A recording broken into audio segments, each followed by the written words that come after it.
आशा करता हूं आप सब बहुत अच्छे होंगे। मेरा नाम है सिद्धांत अग्निहोत्री, स्टडी ग्लोस पे आपका बहुत बहुत स्वागत है। आज हम तीसरा अध्याय खत्म कर देंगे और 20 तारीख को मैं अगला लेक्चर लूंगा। चौथा अध्याय हम शुरू करेंगे। इंस्टा पे मुझे फॉलो करो यार। अगर आपको लेक्चर्स की नोटिफिकेशन नहीं आती है तो मैं यहाँ पे अपडेट करता हूँ। और ये चैनल है, इसको अभी इसी वक्त सब्सक्राइब करो। करोगे ना? बिल्कुल करो यार। जून तक 1 मिलियन करने हैं। तो देखिए, पिछला तो हमने बता ही दिया था कि किस्मत जैसी कोई चीज होती है, सेल्फ पे कितना ज्यादा फोकस होना चाहिए, ईगो हटा दो। आज हम बात करेंगे नेचर एंड ड्यूटी। अच्छा, एक चीज और बता दो, हमारा टेलीग्राम चैनल है, उस पे आपको पीडीएफ मिल जाएगी। देखिए, गीता में क्या ही पीडीएफ, बट बाकी लेक्चर्स की तो है, वो उसमें डेटा रहता है। अब आपको एक काम करना है कि हमारे चैनल पे अभी 14,000, लगभग 14,500 के करीब सब्सक्राइबर्स हैं टेलीग्राम पे। एक चैनल मेरा फेक चल रहा है, वो मेरा नहीं है। उस चैनल पे दोस्तों लगभग 15,500 के करीब सब्सक्राइबर है, तो वो मत ज्वाइन करिएगा। मुझे कोई प्रॉब्लम नहीं है, आप वो भी ज्वाइन। देखिए, कंटेंट वो मेरा डाल रहा है, कोई दिक्कत नहीं है, लेकिन मुझे नहीं पता ना कि वो क्या डाल सकता है।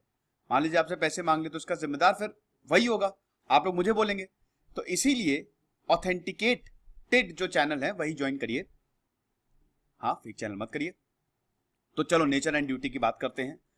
33वें श्लोक से ये शुरू होता है और यहां पे बताते हैं कृष्ण कि जिस इंसान के पास ज्ञान होता है वो भी अपने नेचर के हिसाब से ही एक्ट करता है।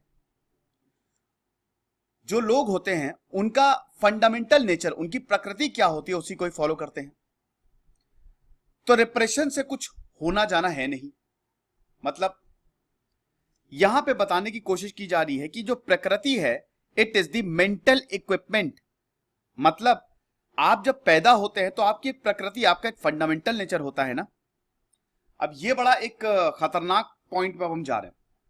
बहुत लोगों को ये लगता है, कुल में मेरे एक परिवार में जन्म हुआ, या मैंने बहुत मतलब जैसे कुछ लोग होते हैं कि उनका जन्म बहुत अच्छा होता है, कुछ लोग काफी गरीब परिवार में जन्मते हैं।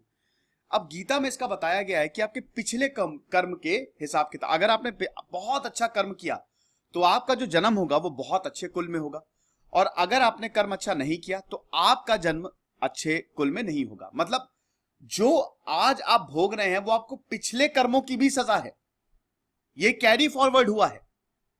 ठीक है, हम ज्यादा कुछ कर नहीं सकते हैं, हम कितना भी करना चाहें, कितना कोशिश करना चाहिए, लेकिन नेचर अपने हिसाब से ही काम करेगा। जो हमने कर्म कर दिए, जो पिछले जन्म में या जो इस जन्म में हम कर्म कर रहे हैं, उसका हमको फल मिलेगा ही मिलेगा। भगवान भी इसको रोक नहीं सकते, क्योंकि यही प्रकृति है। आप जितना भी इसको रिप्रेस करना चाहे, आप नहीं कर पाओगे। तो यहां पे बता रहा है कि जो नेचर है वो सब सुप्रीम है। नेचर हर जगह प्रेजेंस है, और आपका भी एक नेचर है कि नहीं? तो जो नेचर है, जो प्रकृति है, वो लगातार काम करती रहेगी, और वो आपकी प्रकृति पे भी डिपेंड करता है कि आपकी प्रकृति कैसी है। तो इसीलिए जो भी अर्जुन कर रहे हैं वो निश्चित है, वो हो के रहेगा ही, क्योंकि कर्म की साइकिल ऐसे ही चलती है। Violated nature will always take its revenge. हमेशा बदला लेगा। अगर आप नेचर को वॉयलेट कर रहे हो, बैलेंस बिगड़ा कर्मों के माध्यम से, तो वापस उसमें वापस आएगा, है ना। अब इन सबसे बाहर कैसे निकला जाए? बुद्धि। आदमियों को अपनी बुद्धि इस्तेमाल करनी चाहिए, जो कि कभी नहीं करते। वो बुद्धि एकदम झक मार, कहते हैं ना कि दिमाग से सोचना चाहिए कि दिल से। मैं भी यही मानता हूं कि दिल से ही सोचो, लेकिन दोस्तों सोचना वैसे दिमाग से चाहिए। मैं बिल्कुल मानता हूं कि दिल से सोचो, अपने दिल की सुननी चाहिए, लेकिन हर वक्त नहीं। अपनी बुद्धि का हमेशा यूज करना जरूरी है। जैसे कभी कभी हम किसी से बहुत अटैच हो जाते हैं। मैं रिलेशनशिप का ही ले लेता हूं कि हमको बहुत जल्दी किसी से प्यार हो जाता है, बिना जाने समझे। एक बार मिले, एक बार क्या, हाँ कुछ लोगों को तो लव एट फर्स्ट साइट ही हो जाता है, पता नहीं कैसे होता है वो, लेकिन मिले 2-3 बार, हो गया प्यार, शादी इसी से करनी है, जिंदगी मेरी इसी के साथ बीतेगी, जिंदगी क्या जन्म जन्म इसके साथ बीतेंगे। जहां 6-7 महीने हुए प्रॉब्लम शुरू। वो जो जन्म में कसमें वादे किए थे ना जन्म जन्मों के, वो सब हवा हो गए। तो हम अपने इंपल्स के विक्टिम हैं। कहने का मतलब यह है, 34वां श्लोक यही बोलता है कि अगर हम अपने दिल की सुने, मतलब इंपल्सेस के हिसाब से चले, तो हमारी जिंदगी बेकार है। हमेशा अपनी बुद्धि का यूज करो ना, वरना हम में और जानवर में फर्क क्या रहेगा। लेकिन लोग अपनी बुद्धि का यूज करते कहां हैं?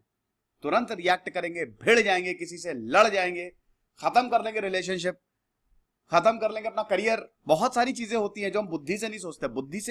बुद्धि से सोचने का मतलब है थोड़ा सा ठहरो, माइंड को शांत करो और जरा सोचो कि आगे चलना है कि नहीं, जो मैं कर रहा हूं उसके क्या रिजल्ट होंगे, उसको कैसे करना है, मेरे पास रिसोर्सेज हैं कि नहीं। रिलेशनशिप की बात है तो क्या ठीक है, अभी तो 7-8 महीने देखते हैं रहेंगे, ये तो चलो अच्छा लग रहा है मिलके, लेकिन जब हम साथ में रहेंगे तो क्या ऐसे चलेगा, इतना प्यार रहेगा, या नेचर में क्या क्या फ्लॉज है वो सब देखने, पूरा एनालिसिस होता है बेटा। बुद्धि का इस्तेमाल करके एक एक चीज पता लगाई जाती है, लेकिन हम पता लगाना कहां चाहते हैं, हम गलत सुनते ही नहीं, सुनना ही नहीं चाहते हैं, क्योंकि we are the victim of our impulses, and if you are the victim of your impulses, life is aimless, कोई एम ही नहीं है, then you will suffer. Attachment और एवर्जन जो होते हैं ये हमारे कर्मों को डिटरमाइन करते हैं। हम किसी से बहुत ज्यादा अटैच हो गए, हम कुछ ना कुछ करेंगे। पॉजिटिव कर्म भी हो सकता है, नेगेटिव कर्म भी हो सकता है। पॉजिटिव है तो ठीक है, लेकिन ज्यादातर टाइम नेगेटिव कर्म ही होता है। एक्सपेक्टेशन से बहुत दिक्कतें होती हैं। हद से ज्यादा जब किसी से अटैच हो जाओ तो क्या होगा, एक्सपेक्टेशंस आएंगी, कर्म जनरेट होगा, नेगेटिव कर्म ज्यादा टाइम जनरेट होता है। तो प्रकृति हमको कंट्रोल करती है, आप उसमें कुछ कर ही नहीं सकते। आपने किसी का बुरा किया, आपने किसी को डांट दिया, आपने झगड़ा कर लिया, आपने मार दिया, आप टॉर्चर कर रहे हो, तो वो तो आपने नेचर को वॉयलेट कर दिया, आपने बैलेंस ही बिगाड़ दिया। अब जब बैलेंस बिगड़ेगा तो उसका फल आपको मिलेगा ही। ये लड़कियों के साथ भी है और लड़कों के साथ भी है। दिल तोड़ना, लड़के छोड़िए, अच्छा ज्यादा इस पर जेंडर पे नहीं जाते हैं, लेकिन जब किसी का दिल तोड़ना एक बहुत बड़ा गुनाह है। जिसका दिल टूटता है ना, फिर वो जो अंदर से निकलता है कि बेटा तुम भी ठुकरा के मेरा प्यार, मेरा इंतकाम देखेगी, तो वो ना दूसरे को बर्बाद कर सकता है। और ऐसा होता है, कहते हैं ना किसी की बद्दुआ नहीं लेनी चाहिए। तो इसीलिए भैया दिल विल किसी का मत तोड़ना। तो ये हिसाब किताब है। अगर हम अपने इंपल्सेस को ओवरकम कर ले तो we will not be the victims of the nature. तब नेचर पे कोई कुछ बस ही नहीं चलेगा, फिर सब न्यूट्रल है, बैलेंस मेंटेन्ड। यानी कि आपकी सोल आपके नेचर को या पूरे नेचर को कंट्रोल करेगी। आप नेचर से, आप इस साइकिल से छूट गए ना। तो यही बता रहे हैं कृष्ण अर्जुन को कि तुम काहे घुस रहे हो इसमें, तुम थोड़ा बाहर निकलो, इतना अटैच होने की जरूरत है ही नहीं। 35वां श्लोक बहुत बढ़िया बात बोलता है कि आप अपना काम अच्छे से करो, बस इतना भागने की जरूरत नहीं है। अपना काम हो नहीं रहा, दूसरे की भी ड्यूटी करेंगे, आय हाय हाय हाय, तब तो बेटा जाओगे ही जाओगे।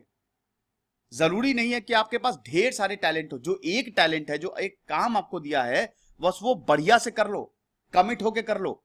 हमको अपना पार्ट प्ले करना है, दैट्स इट। तो हम इससे छूट सकते हैं। कृष्ण ने ये सब बोला। अब अर्जुन की बारी है। अब अर्जुन जवाब देंगे। तो अर्जुन बोलते हैं 36वां श्लोक, enemy is desire and anger, ये इसका पार्ट है। 36वां श्लोक इस तरीके से है कि क्या है पाप, किस तरीके से इंसान पाप करता है, फोर्स से या अपने विल के अगेंस्ट, मैं समझ नहीं पा रहा हूं। अगर मान लो अपनी इच्छा के विरुद्ध भी पाप कर रहा है, जैसे अर्जुन यहां पे मारने जा रहे हैं ना, तो यहां पे मारना जरूरी है। जब एक बैटल फील्ड होती है, आपको पता है लाखों लोग मरेंगे, लेकिन आर्मी ऐसा करती है, लाखों लोग मरते हैं। तो क्या होता है उस समय, क्या होता है? अर्जुन बोलते हैं कि कई बार हम पाप करते हैं, हमारा मन नहीं होता, लेकिन फिर भी हम पाप करते हैं। हमको पता है, कहीं ना कहीं हमको पता होता है गलत है, लेकिन कब भी हम गलत करते हैं। क्यों करते हैं आप बताइए? लेकिन ऐसा सच नहीं है दोस्तों। कृष्ण भी अगले श्लोक में ये बताएंगे, देखो सब कुछ प्रकृति पे, it all depends on attachment. तुम अटैच होगे तो तुम्हारे लिए कर्म है, डिटैच होगे तो तुम्हारे लिए कर्म ही नहीं है। जैसे बहुत बढ़िया एग्जांपल ये है कि मान लो कि आप, चलो इसमें भी मैं रिलेशनशिप का मैं एग्जांपल्स इसलिए लेता हूं क्योंकि वो मेरे पास रिक्वेस्ट बहुत आती है। और प्यार जो है ना, that is the purest emotion, love is the purest emotion. समझ में भी लोगों को आता है, कोई दिक्कत भी नहीं रहती। तो अब मान लो कि किसी ने बहुत अटैच हो भाई आप, और बात बात नहीं हो रही है, तो अब इसके दो रास्ते हैं। एक तो ये है कि गुस्साओ, जो कि 99 के 100 लोग, 100 में से 100 लोग करेंगे, गुस्साएंगे। चाहे आदमी औरत हो, तुम मुझसे बात नहीं करते, तुम प्यार नहीं करते, झगड़ा होगा, दिमाग खराब होगा, कर्म जनरेट होगा। दूसरा ये है भड़ में जाओ मुझे फर्क ही नहीं पड़ता क्योंकि मैं इतना अटैच हुई नहीं। उसमें बहुत अच्छा लगता है क्योंकि दूसरा आपको कंट्रोल नहीं कर रहा है। ठीक है, तो ये जो बता रहे हैं पाप पुण्य वही है। अगर आप बहुत ज्यादा अटैच होंगे, ठीक है, तो चीजें गड़बड़ होती हैं। तो यहां पे कृष्ण, जब अर्जुन ने ये बोला तो कृष्ण बता रहे हैं कि देखो ये एक क्रेविंग है और ये एक रैथ है। पैशन से दोनों ही जन्म लेते हैं और पैशन से पाप भी जन्म लेता है।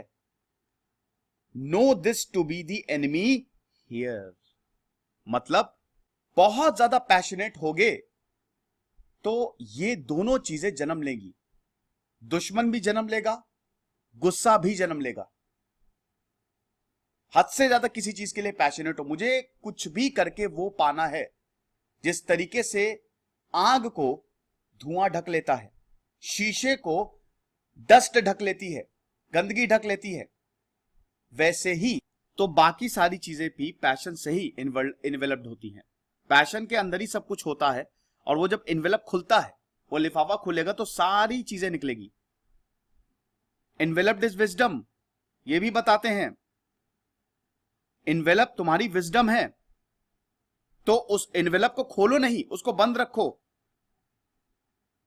ये जो इनसेटिएबल फायर ऑफ डिजायर है, जो कांस्टेंट फो है ऑफ द वाइस, मतलब तुम्हारी जो इच्छाएं हैं वो कभी सेटिस्फाई नहीं होगी, ये बढ़ती जाएंगी और ये तुम्हारा दुश्मन है। तुम्हारा जो डिजायर है, तुम्हारा जो एंगर है, वही तुम्हारा दुश्मन है। सबसे बड़ा इंसान का दुश्मन उसकी इच्छाएं और उसका गुस्सा होती है, और वो सब पैशन से जन्म लेती हैं। और वो पैशन एक इन्वेलप टाइप का है, तो उसको बंद ही रहने दो, उसको खोलो ही नहीं। अब क्या इसका मतलब इंसान को पैशनेट नहीं होना चाहिए? बिल्कुल होना चाहिए, बहुत ज्यादा पैशनेट हो, लेकिन इस पैशन के इन्वेलप को, जिसके अंदर तुम्हारा गुस्सा है, तुम्हारी क्या कहते हैं, इच्छाएं हैं, इच्छाएं रखो, लेकिन इतना भी ज्यादा वैसी इच्छाएं ना रखो, पैशन इतना ज्यादा हो जाए कि दूसरे के लिए भी तुम बुरा कर जाओ या पाप कमिट कर दो। तो इसीलिए अपने सेंसेस में रहना बहुत ज्यादा जरूरी है। कॉन्शियसनेस धीमे धीमे आती है, पहले आप नॉलेजेबल होंगे, आपके टीचर्स, अब जैसे इंसान का जब जीवन शुरू होता है, वो एक बच्चा होता है छोटा सा, उसको बेसिक शिक्षा दी जाती है, मतलब उसको एक तरीके से उसका दिमाग थोड़ा खोलने की कोशिश की जाती है, वो पहला स्टेप है। धीमे धीमे वो आगे बढ़ेगा, ठीक है, 10th 12th आता है, और ज्यादा शिक्षा दी जाती है, अच्छी शिक्षा दी जाती है, सोशल स्किल्स दिए जाते हैं कि नहीं, तो हम उसकी कॉन्शियसनेस बढ़ाते हैं, स्टेप बाय स्टेप एक एक सीढ़ी को पार कराते हैं, ताकि वो उसकी कॉन्शियसनेस जगे, वो इंटेलेक्चुअल बने, वो वाइज बने, उसके अंदर विजडम आए। विज्ञान उसका पहला चरण होता है।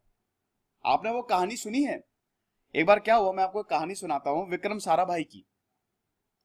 विक्रम साराभाई एक बार गीता पढ़ रहे थे, है ना, तो अरे यार मैंने पहले ही सस्पेंस आपको बता दिया, मतलब मैं बता रहा हूं कि एक बार क्या हुआ कि एक बार एक आदमी गीता पढ़ रहा था, विक्रम साराभाई थे, तो उनके पास डीआरडीओ का था कि पता नहीं किसका था, आता है एक साइंटिस्ट आता है, वो बोलता है कि अरे तुम भागवत गीता पढ़ रहे हो, इस साइंस के जमाने में, विज्ञान के जमाने में तुम भागवत गीता पढ़ रहे हो, ये क्या बेवकूफी है?